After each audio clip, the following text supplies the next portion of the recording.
Todd Bowles calls out Baker Mayfield for the uptick in turnovers. That and more on today's episode of Locked On Bucs.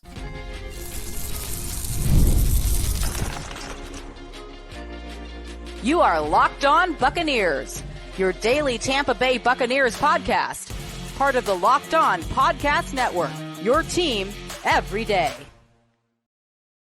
What's up, and welcome into this episode of Locked On Bucs, your daily podcast covering the Tampa Bay Buccaneers, part of the Locked On Podcast Network, your team every day. I want to thank you for making Locked On Bucs your first listener view every day. Don't forget you can subscribe or follow for free on YouTube or wherever you get your podcasts. And of course, you can follow along on Twitter. I am James Yarcho at JYarcho_Bucs, credential member of the media, covering your Tampa Bay Buccaneers as editor-in-chief of the 813.TV. Here with you every Monday through Friday, along with the everydayers. And for that, I want to share my appreciation for your continued support of the show. One of the ways you can support the show is become a Locked On Bucs insider. You're going to get news, rumors, updates, general thoughts, one-on-one conversations with me via text message. Go to joinsubtext.com/LockedOnBucs or click the link in the show notes to become an insider today. This episode is brought to you by FanDuel. You can start the season with a big return on FanDuel. New customers can place a $5 bet, and you're going to get started with $150 in bonus bets if you win your first $5 bet. Visit FanDuel.com to get started. Stash it and trash it, and addressing the demands of Bucs fans coming up in a little bit. But let's start first and foremost. I apologize that the episodes got kind of switched around a little bit. I had recorded an episode. The audio was completely destroyed. I'm not sure what happened with my microphone. So posted WTSP Wednesday on Tuesday, and now bringing you this episode. But let's start things off on this episode with Todd Bowles' recent comments about Baker Mayfield and the turnovers that we've seen over the last couple of weeks. And I've been vocal in my criticism of Baker's decision-making the last couple of games and the turnovers that have happened because of it. 7 interceptions over the last 3 games, 2 against Atlanta that were absolutely brutal and took away scoring chances. Todd Bowles obviously feels the same way. When he was speaking with the media, Bowles was asked about it and said, quote, "It's understanding we're in scoring position and trying not to force every ball. You know, sometimes it's not there. Sometimes you can make a great throw, but not force every ball. Just get it to the guy that's open. Sometimes 3 points are better than a turnover," end quote. Well, for starters, 3 points is always better than a turnover. I can't really think of a situation where you would rather turn the ball over to the other team than add 3 points to your score. And I understand that there are situations where 3 points don't actually help you. Take last week, for example, scoring 3 points when you're down by 5 at the end of a game isn't really going to help very much, but it is still better than a turnover. But here's my take on this. Yes, I have been critical of Baker, and yes, I thought that his interceptions on Sunday were bad decisions. You don't have Mike Evans out there, but that doesn't mean that you throw up a jump ball to Ryan Miller against Jesse Bates. That's a bad decision. That killed a potential scoring drive. But let's take a step back and really take a look at what's going on with this team. Isn't it possible that Baker Mayfield, as the leader of this team, in trying to rally an offense without its top 2 receivers, is trying to compensate for a bad defense? That he's trying to force passes to make plays because he knows the defense is going to give up points, and he has to try to stay ahead of the opposing offense. That isn't solely a Baker problem. The amount of pressure on him, on Liam Cohen, on the rest of the offense is immense because they know if they don't score, they're looking at a deficit that they're going to have to climb out of.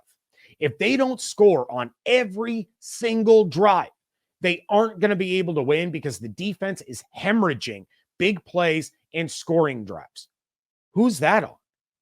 Evan and I talked yesterday about how it's part scheme and part personnel. But didn't Todd Bowles pick these players because they fit his scheme? Were they not as good as he thought? Or is the scheme just garbage? And I'm not trying to pile on Bowles, but this defense might be the worst one that he's ever been in charge of. Who's to blame for that? The players? The coaches? or the guy in charge of the system and the team. It's real hard to get mad at Baker for trying to force plays when he knows the other side of the ball isn't going to help. Yes, it's frustrating when he turns the ball over. Yes, it's frustrating when he makes bad decisions. Yes, you wish that he would just check it down or throw it away or scramble and slide just to pick up a few yards and then move on to the next play. But he's out there knowing that it's score every time they touch the ball or they're going to lose. That's not what he's supposed to do. It's not his job to force a scoring drive every single time. Yeah, it's great when it happens, but that's not the reality. The Bucs didn't do that with Tom Brady on the field. They're not going to do it with Baker. No NFL team scores every single time they touch the football. One side of the ball is not supporting the other and not carrying their share of the load. You have one side of the ball in the top 5 in almost every category, and one side that's in the bottom quarter of the league in almost every category. That is the complete opposite of complementary football. That's one side doing their job and one side failing. Like, there's no other way to put it. That is absolute failure by one side of the football. I'm not making excuses for Baker. He has to be better at not putting the ball in danger with bad decisions. Because even though he knows that the defense is going to give up points, you're not helping your cause when you're turning the ball over and forcing your defense out onto the field. So you have to play smarter. You have to play better. You have to take what's given to you in certain situations, because you don't have guys out there with you that can win those jump balls. You don't have guys out there with you that you know are better than the opposition, that are going to win every single time they're in a one-on-one matchup. Those guys are gone. And I know I'm harping on that, but that is the reality that the Buccaneers are in. That is the reality of the situation, and it's not going to change for at least a couple more weeks when you're only getting one of them back. At the same time, though, I understand why he's doing it and what happens to this team if he doesn't march the offense down the field and score every single possession. They're going to fall behind, and they're not going to be able to dig themselves out of it. This defense is in complete disarray. And again, Jamel Dean, does he really add that much when he's on the field? He's not playing well for a year and a half now. Losing Servassier Dennis was brutal. You're going to get Tyke Smith back hopefully this week. But if you're, as Evan said it perfectly on yesterday's episode, if your defense hinges on the availability of Jamel Dean and Servassier Dennis, you have bigger problems. There's only so much that Zion can do. There's only so much that you can ask of an undrafted rookie in Tyreek Thunderberg. There's only so much that Tavier Thomas was ever going to bring to this team. You have to find another way. And if your scheme isn't working with these players, you need to change up the scheme. Todd Bowles once said, "My scheme is my players." It doesn't look that way now. It looks like you are trying to fit square pegs into round holes, and it's just not working. So it's really, really hard to get mad at Baker Mayfield trying to press the issue and force passes, because he knows that if he doesn't get the ball into the end zone one way or another, this team is going to fall behind, and it's going to make it that much more difficult to win a game. Stash It and Trash It is coming up next on today's episode of Locked On Bucs, part of the Locked On Podcast Network, your team every day. Listen up, renters. Ever feel like you're stuck in this loop of rent payments, just watching your money vanish into thin air? It's time to turn that rent game around and start earning some serious rewards. That's where Built Rewards comes in. Built is breaking ground as a neighborhood rewards program that hooks you up with points on your rent. Every month, pay your rent and watch the Built points roll in. Use points to jet off on a dream vacation. Put your points toward a flight or hotel, and you can fly with 500 plus airlines and stay with 700,000 plus hotels and properties. You can also use your points to book fitness studio classes, redeem them towards a future rent payment. They're designed to meet your lifestyle. Pay rent hassle-free through the Built Rewards app. Your rent game just got a major upgrade. Built points have been consistently ranked the highest value point currency by the Points Guy and Bankrate. Earn points by paying rent right now when you go to joinbuilt.com/lockedonnfl. That's joinbilt.com/lockedonnfl. Make sure to use our URL so they know that we sent you. Joinbuilt.com/lockedonnfl to start earning points with your rent payments today. Whether you're dodging tackles on the field or cheering from your couch, The Joint Chiropractic has your back, literally. As an official chiropractor of the Tampa Bay Buccaneers, they're here to make sure you're always in the game, no matter your role. If you're feeling the pain after a long week or just looking to stay active, they offer personalized care to help you bounce back stronger. 90% of elite athletes, including NFL pros, rely on chiropractic care to stay at the top of their game and perform their best. At The Joint, you don't need an appointment. Just walk in and get the care you need same day. No scheduling hassles. Just walk in whenever it's convenient for you. Here's the real kicker. As a Bucs fan, you can get your first visit for just $19. Head over to Buccaneers.com, check out the contest and promotion section under the fans tab, then download the offer. A great deal for great fans. Head to thejoint.com to find your nearest Tampa area location. Thank you again for making Locked On Bucs your first listener review every day. Everydayers, make sure you're coming back tomorrow. It is the crossover Thursday episode. I will be joined by Locked On Chiefs to preview the Monday night game. In the meantime, the new Locked On NFL is here, and it is 2 shows every day. First, the madman Tyler Rowland kicks off your morning with a double shot of NFL espresso. Then stop by the barbershop with Tony Wiggins for some real NFL talk. Add in the Locked On local experts, and you get unprecedented NFL insight, hot opinions, detailed breakdowns, all in 30 minutes. It's the new Locked On NFL, and it's twice a day. Make it your second listen at Locked On NFL on YouTube or wherever you get your podcasts. Time to stash it and trash it. And my stash it this week, run the ball. In their first 3 possessions on Sunday against the Atlanta Falcons, the Buccaneers rushed for 70 yards between the 3 running backs. They finished with 102 for the game. Why did they go away from it? There's no way that the game plan without your top 2 receivers going into the game against the Falcons was to have Baker sling it 51 times. It's not like they were down 3 scores that quickly and had to abandon the run game. It was working. There were no running plays that ended in negative yards on those first 3 drives. Yes, there was the fumble by Rachaad White, but that was a great defensive play. You know, the defensive players get paid too. They're going to make plays against the Bucs offense every now and again. You were pounding the ball effectively against one of the worst run defenses in the league, and it led to 15 and 12 play scoring drives. Then you ditch it. Stick with the run. I don't care if the Chiefs are the second best run defense in the league. You ran the ball for 125 yards against the best run defense in the league 2 weeks ago. You had surpassed their average rushing yards allowed by the beginning of the second quarter. It's not a coincidence that the Bucs rushing attack has all of a sudden gotten going as soon as the starting offensive line was back on the field together. Graham Barton has his work cut out this week, going up against Chris Jones, one of the best players in the NFL. But that doesn't mean that you get too scared to run the football.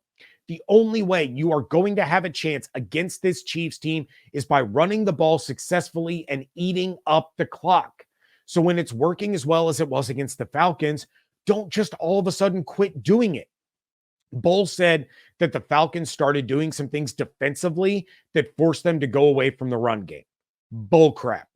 They've been doing things defensively all year that have gotten them destroyed by opponents' rushing attacks. And then you mean to tell me that all of a sudden in the middle of a game, in the middle of a second quarter, that they figured out how to stop the run? No, absolutely not. A lot of the blame here falls on Liam Cohen, who has been absolutely brilliant this season. He really has, and the numbers show that. But you can't abandon the run game like that when it's working. And over the course of your opening 3 drives, essentially fewer than 30 plays, because it was on the second play of the opening drive that Rashad fumbled. Then you have 15 plays, you have 12 plays. So in less than 30 plays, you have 70 rushing yards. And then you have 32 for the next 2.5 quarters. That doesn't make sense. Don't abandon the run. Rashad looks good. Bucky is elusive. Sean Tucker wears down those defenses. Stick with it. Eat up the clock. Keep your defense on the sideline for as long as possible, and you're going to stand a puncher's chance in Arrowhead. My trash it for this week, and I really do. I feel bad piling on. But my trash it is the KJ Britt experiment. I get it. Servassier Dennis was supposed to be around and be a big part of this defense, and he's out for the year. But this KJ Britt thing isn't working. Once again, the entire middle of the field was open for the Falcons on Sunday. You have JJ Russell there, but then you have other options on the practice squad that should get a shot. You called up a third quarterback from the practice squad to make him a game day inactive when you could have had Kalen DeLoach. You could have used Vi Jones. Bowles said that Jones is probably the only other player that could go in on passing downs, but he wasn't, quote unquote, up to speed with the defense. Look, this is not working. You're not really losing anything at this point if you start sending in DeLoach and Jones in place of KJ Britt to, see what they have and get them some experience. If they blow a play, it's basically an even swap. Is anybody going to be surprised if a play on defense or a coverage on defense is blown and it's KJ Britt or DeLoach or Vi Jones out there? It's pretty much going to be the same outcome no matter what. You have to find an answer at that spot. No one is coming in to save this defense, so you have to find an in-house answer, and you're not going to do that if you're not giving guys an opportunity to get on the field. Get those guys out there and see what they can do. Let JJ get some more snaps. Let Jones get some real experience. Do something. Sticking with the same thing week after week, play after play, drive after drive, it's not working, and it's quite literally the definition of insanity. The definition of insanity is doing the same thing over and over and expecting different results. There's nothing different now. Maybe you're going to find that one of those guys provides a spark and the defense plays a little better. Maybe you'll find that putting one of those guys on the field lights a fire under Britt's butt, and then he plays a little bit better. Just shake things up a little, because this defense ain't it. Why not at least try something new? What do you have to lose? I don't have the confidence in this team to win in Kansas City as they are constructed right now at this moment. I'm sure a lot of you are not happy with that take, but we see this team week after week after week after week, and outside of that Lions game in week 2, nothing has really been any different. You have the defense giving up big plays, giving up points, but the offense being so good that they can overcome it and they can win football games.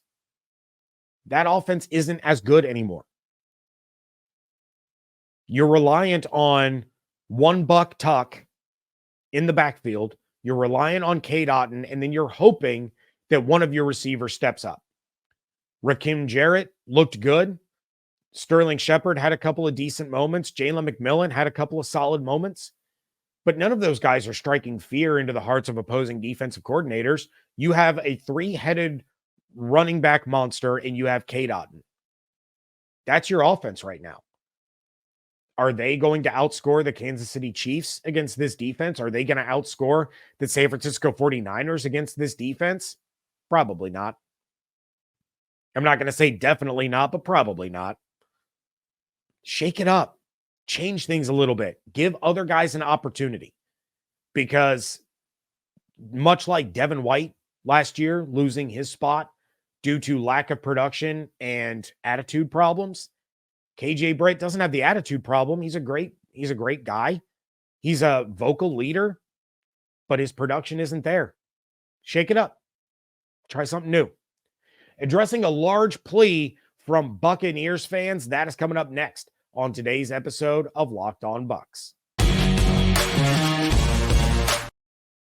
Ready to tackle the NFL action with FanDuel, America's #1 sportsbook, because right now, new customers can bet $5 and get $150 bonus dollars if you win. The NFL Sportsbook app gives you everything you need to place live bets on the NFL all in one place. So when you get a hunch in the middle of the game, you can check out the latest stats, view live play-by-play, and so much more on the same page where you place your bets. The Bucs are 8.5-point road underdogs against the undefeated Kansas City Chiefs on Monday night with an over-under of 45.5, and they are well behind the Atlanta Falcons in the odds to win the NFC South. The Falcons are sitting at -370, and the Bucs are at +420. If you want to get started on the action a little early, the Jets are somehow 1.5-point favorites at home against the Houston Texans on Thursday night with an over-under of 42.5. Visit FanDuel.com to join today. You're going to get started with $150 in bonus bets if you win your first $5 bet. That's FanDuel.com. Never waste a hunch and make every moment more with FanDuel, an official sportsbook partner of the NFL. Wrapping things up here on today's episode of Locked On Bucs. And all right, I have a bit of a take that I haven't talked about much on this show, but I think it needs to be said. There's a lot of Bucs fans on social media, in the comment section here, in the comment section of Buccaneers posts, all across, pleading for the Buccaneers to make a trade. You got Jeremy Fowler on ESPN talking about how the Bucs should trade their 2025 fifth-round pick for cornerback Greg Newsome II from Cleveland. Get some help for Zion McCollum. Help a bleeding secondary in Tampa. He says that the hang-up is Newsome's fifth-year option being picked up, which guarantees him $13.37 million next year. I would argue that's a wash, considering Dean is a $15.3 million cap hit next year, and he's going to get cut. Here's the real issue I want to address, though. The Buccaneers are not making a trade. No one is coming in to save this team, because this isn't a team that you can go all in on with one player at the deadline. If Godwin and Evans weren't hurt, and if Godwin wasn't missing the rest of the season, I would say it was a little more plausible, but this defense is not one player away. They need pass rushers. They need 2 inside linebackers. And no, I'm not saying to replace Levante. I pray that he returns next year, but you need at least 2, because Levante is going to retire sooner than later. You need to replace Britt in the starting lineup, and you have no depth. You need an outside corner. This is not a defense that is going to win in the playoffs. The offense will, the defense will not. For as doom and gloom as I've been on this show this week, this team is so close to being a legitimate contender. You have an offense on pace to become one of the best, if not the best, in franchise history. You have a quarterback on pace to break Tom Brady's single-season team touchdown record. You are a couple of pieces away on defense from being a true contender, from being talked about in the same conversation as the Detroit Lions, the San Francisco 49ers. The Bucs don't have a lot of draft capital next year, and they aren't going to throw it away now for a team that, frankly, is not a championship contender. The Chiefs made a big move because they're a contender. The Jets made a big move because they were desperate. The Steelers made a big move because they're in a dogfight with the Ravens for the division crown. The Bucs are not in a dogfight for their division. they're looking to the wild card as their avenue to the postseason, it's not worth the loss of draft compensation and the loss of future cap, risking not being able to sign Chris Godwin back to go all in for this 2024 team. At this stage, let things play out. If they go on a tear like we expect them to after the bye week and they make the playoffs, awesome. Maybe they can shock the world again. They can get a big road win and move on to the divisional round. Maybe Godwin is able to return and spark a deeper playoff run. It's unlikely, but it would be a lot of fun.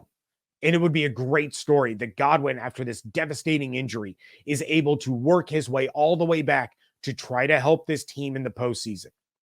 If they don't make the playoffs, that sucks. It really sucks given the way that this team started off the season, but that sets them up for a much better draft pick where they can get a huge impact guy. Making the playoffs and not picking until 18 or 20 is very different than picking at 14 or 15. You can get Nick Scourton, the edge rusher from A&M. You can get Benjamin Morrison, the corner from Notre Dame, or LT Overton, the edge rusher out of Alabama. You can get an immediate day one starter with major impact if you don't make the playoffs. And I'm not saying tank. I'm not saying they shouldn't make the playoffs. I'm not saying I don't want them to make the playoffs, but there is a silver lining to this defense giving up more points than a offense that is on a record-setting pace. You have a playoff caliber team that was a couple of plays away from an NFC championship last year that would end up drafting way higher than they should and getting a guy that could be a superstar. It's not a guarantee. We all know that the draft comes with inherent risk, but they could end up with a player at a desperate position of need that's much better than the option that would have been available to them had they made the playoffs. And that's what's going to set up a 2025. Think of the 49ers. The 49ers missed the playoffs because they were ravaged by injuries. All of a sudden, the next year, they're in the NFC Championship.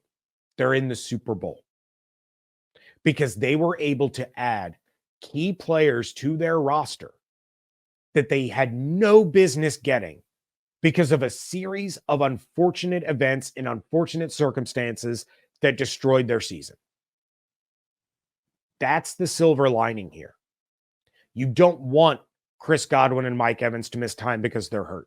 You don't want the defense to suck because they have a couple of holes. But in the end, if things don't go the way that we think they will after the bye week, and this team doesn't go on a run where the offense is just obliterating these sub 500 teams, that's going to set up really, really well for 2025, where they legitimately will shock the NFL world, because that is a playoff caliber team that just became a championship caliber team. I'm not saying the season is over, and I'm not saying that they can't or won't make the playoffs. I'm simply saying that big picture, they aren't going to trade for someone for this team right now. It's not going to make enough of a difference to be worth it. That's going to do it for this episode of Locked On Bucs. Please make sure you're coming back tomorrow for Crossover Thursday. You're not going to want to miss that. In the meantime, check out everything going on over at the 813.tv. Follow on Twitter at Locked On Bucs, at @JYarcho_Bucs. Become a Locked On Bucs insider. Go to joinsubtext.com/Locked On Bucs or click the link in the notes to become an insider. And of course, make sure you are subscribed on YouTube with those notifications turned on, or wherever you get your podcasts. Hope you all have an absolutely outstanding day. Stay safe, stay healthy, fire the cannons. Want to thank you so much for joining me right here on Locked On Bucs, part of the Locked On Podcast Network, your team every day.